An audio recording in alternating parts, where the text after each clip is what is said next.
Hello అండి, అందరికీ నమస్కారం అండి. అందరు ఎలా ఉన్నారండి? బాగుండారా? ఈరోజు అండి నేను మా రాధాకృష్ణ యూట్యూబ్ ఛానల్లో ఏం కర్రీ చేస్తున్నానంటే, ఏమి కూర వండి మీ అందరికీ చూపిద్దాం అనుకుంటున్నాను అంటే కాకరకాయ ఫ్రై అండి. కాకరకాయ ఫ్రై మనకి ఆరోగ్యానికి చాలా మంచిదన్నమాట. అందుకని ఈరోజు నేను కాకరకాయ ఫ్రై చేసి మా ఫ్రెండ్స్ అందరికీ చూపిద్దాం అనుకుంటున్నాను.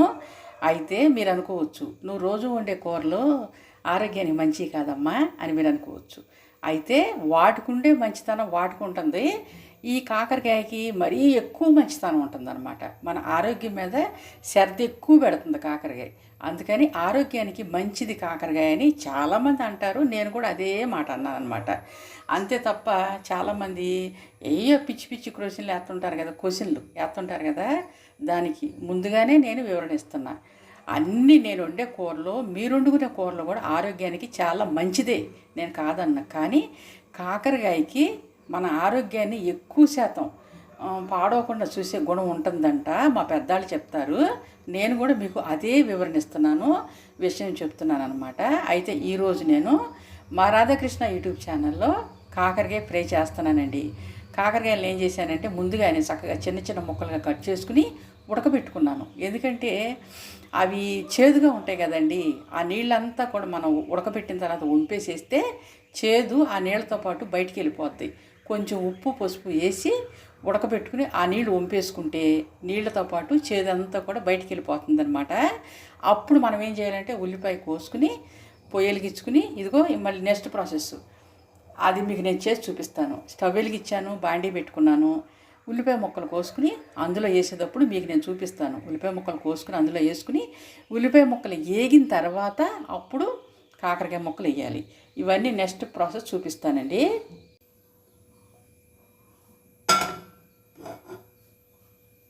ఇదిగో అండి, నేను స్టవ్ వెలిగించాను, బాండీ పెట్టుకున్నాను. అయితే ఇందులో నూనె వేస్తా. కాకరకాయ కూరకండి కొంచెం నూనె ఎక్కువ పడుతుంది, కొంచెం ఎక్కువ మోతాదులో వేసుకోండి. నేను చెప్పిన వివరణ ఏంటంటే, అన్ని కూరగాయలు కూడా మంచివే మనకి. బెండకాయ ఒక రకంగా మంచిదైతే తోటకూర ఒక రకంగా మంచిది, కానీ కాకరకాయ వేరే రకంగా మంచిది. ఆ వేరే రకంగా మంచిదాన్ని మీకు ఆరోగ్యం అండి అని చెప్పాను అనమాట. అర్థమైంది అనుకుంటున్నాను నేను. ఇప్పుడు ఇందులో నూనె వేస్తాను. నూనె వేసి కొంచెం దినుసులు ఏమన్నా వేసి, ఇదిగోండి ఉల్లిపాయ ముక్కలు చిన్న చిన్న కట్ చేసుకున్నాను, కరివేపాకు. కాకరకాయలను ఏం చేశానంటే, ఇవ్వండి చిన్న చిన్న ముక్కలు కట్ చేసేసుకుని చక్కగా ఉడకబెట్టుకుని పక్కన పెట్టుకున్నాను. అప్పుడు ఏంటంటే కొంచెం చేదుండా మనం నీళ్ళు ఉంచేస్తాం కదా, ఆ నీళ్ళతో పాటు చేదు బయటికి వెళ్ళిపోద్ది. మరి శాంతం చేదైతే పోదు, కొంచెం ఒక మోతాదులో చేదు ఉంటుంది.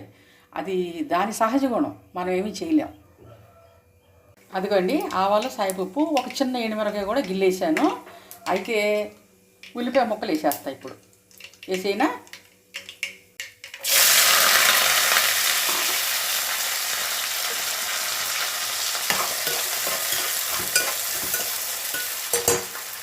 ఒక చిటికెడు పసుపు కూడా వేస్తానండి. ఇదిగోండి ఒక చిటికెడు పసుపు కూడా వేసాను కదా, ఇలా తిప్పుకుంటున్నాను అనమాట. అయితే మీకు సీక్రెట్ చెప్తా వినండి. ఏంటంటే, కాకరకాయ చేదు, బెండకాయ జిగురు, చింత చిగురు పులుపు, ఇవన్నీ వాటి సహజ గుణాలు. వాటి సహజ గుణాలను మనం ఏం చేస్తాము, వాటి సహజ గుణాలు వాటిలోనే ఉంటాయి. కాకపోతే మనకి అవన్నీ తగలకుండా చక్కగా వండుకుని తినాలి. అదే ప్రాసెస్. సీక్రెట్ చెప్పేసానా, వినేసారా? అది నేనండి ఈ కాకరకాయ ముక్కల్ని ఇదిగో ఉల్లిపాయ ముక్కలు వేగేసినాయి కదా, అప్పుడు ఏం చేశానంటే కాకరకాయ ముక్కల్ని గట్టిగా పిండేసుకున్నాను. ఇట్లా గట్టిగా పిండేసుకుని ఆ నీరు కూడా, కాకరకాయ ముక్కల్లో ఉన్న నీరు కూడా బయటికి పంపించేసి అప్పుడు తాలింపులు వేసుకున్నాను. మీరు కూడా అట్లా చేయండి. కొంచెం ఎక్కడన్నా చేదు ఉందనుకోండి, అది కూడా పోతుంది అనమాట. ఆ చేదు కూడా మనకు తగలకుండా ఉండాలి అంటే ఆ పని చేయండి. ఇప్పుడు నేను ఇందులో బాగా తిప్పుకుని మూత వేస్తాను. ఉప్పు ఇప్పుడు వేయనులేండి, కొంచెం ఆగేస్తాను. ఇందాక చెప్పాను కదండి, మళ్ళీ చెప్తున్నా ఏనండి. కాకరకాయ ఫ్రైలో కొంచెం నూనె ఎక్కువ పడుతుంది, కొంచెం ఒక మోతాదు ఎక్కువే వేసుకోండి. నూనె ఎక్కువ తినకూడదని చేదస్తపు మాటలు పక్కన పెట్టేసి నూనె కొంచెం ఎక్కువ వేయండి. అప్పుడు చాలా టేస్ట్గా రుచిగా వస్తుందన్నమాట. ఇదిగోండి దీన్ని కూడా నేను ఇట్లాగే తిప్పుతాను, అంతా కలుస్తుంది అనమాట. నేను పిండాను కదా, ఇదంతా కూడా ఉల్లిపాయ ముక్కలు ఇవన్నీ కలుస్తాయి. ఇప్పుడు ఏం చేస్తానంటే ఇట్లా మూత పెట్టేస్తాను. ఉప్పు వేస్తున్నానండి. ఇదిగో ఉప్పు వేసాను కదా, ఉప్పు వేసేసి ఇప్పుడు తిప్పేస్తాను. కర్రీ మగ్గుతుంది కదండి, బయటికి వెళ్ళి వేరే వేరే పనులు ఏమైనా ఉంటే చూసుకుని వస్తాను.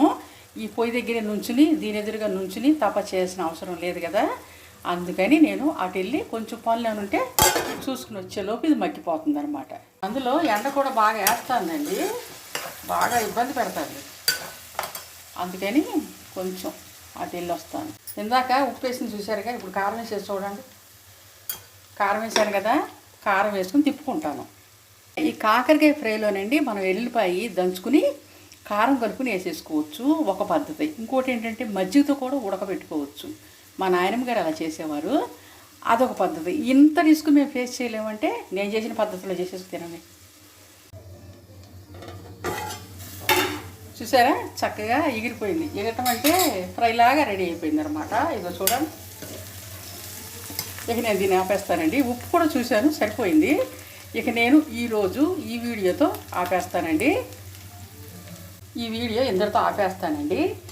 అయితే ఈ కర్రీ అంతా కూడా చక్కగా మనకి చూశారు కదా, ఇదిగో చూడండి, ఇది బాగా ఫ్రై అయిపోయింది. ఇంకా మనం దింపేసుకోవాలి. మరీ శుతిమించి ఉంచామనుకోండి మాడిపోద్ది, అంతకుమించే ఉండదు. అయితే ఇంకా చాలు. కొద్దిగా చేదు కూడా పెద్దగా లేదులేండి, ఎందుకంటే నేను చక్కగా నీడంతా తీసేసాను కదా. రేపు మళ్ళీ ఇంకొక వీడియోతో మేము ముందుకు వస్తానండి. అంతవరకు కూడా బాయ్ అండి. రేపు ఇంకో కర్రీ చేసుకుని వస్తాను. ఈరోజు కాకరకాయ ఫ్రై మీకు నచ్చినట్లయితే మా రాధాకృష్ణ యూట్యూబ్ ఛానల్ని లైక్ చేయండి, షేర్ చేయండి, సబ్స్క్రైబ్ చేసుకోండి. మా రాధాకృష్ణ యూట్యూబ్ ఛానల్లో నేను పెట్టే ప్రతి కర్రీ కూడా మీరు సబ్స్క్రైబ్ చేసుకుంటే నేను పెట్టగానే మీ దగ్గరికి వచ్చేస్తుంది అనమాట. మీరు వండుకొని చెప్పుద్ది అనమాట. అయితే మీ ఇంట్లో మీరు చేసుకోండి చెప్పుద్ది. అయితే ఈరోజు నేను చేసిన ఈ కర్రీ మీకు నచ్చినట్లయితే లైక్ చేయండి, షేర్ చేయండి, సబ్స్క్రైబ్ చేసుకోండి. ఈ వీడియో ఇద్దరితో ఆపేస్తున్నానండి. రేపు మళ్ళీ ఇంకొక వీడియోతో మీ ముందుకు వచ్చి మీ అందరినీ గొట్టవుతుంది పలకరించి అప్పుడు వేరే కర్రీ ఇచ్చేసి చూపిస్తాను. అంతవరకు బాయ్ అండి, బాయ్. కాకరకాయ ఫ్రై అండి, ఎంత కాకరకాయ మరీ మార్చాలి అని మన పెద్దవాళ్ళు చెప్పినప్పటికీ కూడా మనం పద్ధతిగానే వండుకోవాలి. అంటే ఇది సరిపోతుంది, ఈ మోతాదులు సరిపోతుంది. నేను ఇంకా కట్టేస్తాను, మీరు కూడా అట్లాగే చేసుకోండి. మా ఇంట్లో నేను కట్టేస్తాను, మీ ఇంట్లో మీరు వండుకుని పూర్తి అయిపోయిన తర్వాత మీరు కూడా కట్టేసుకోండి.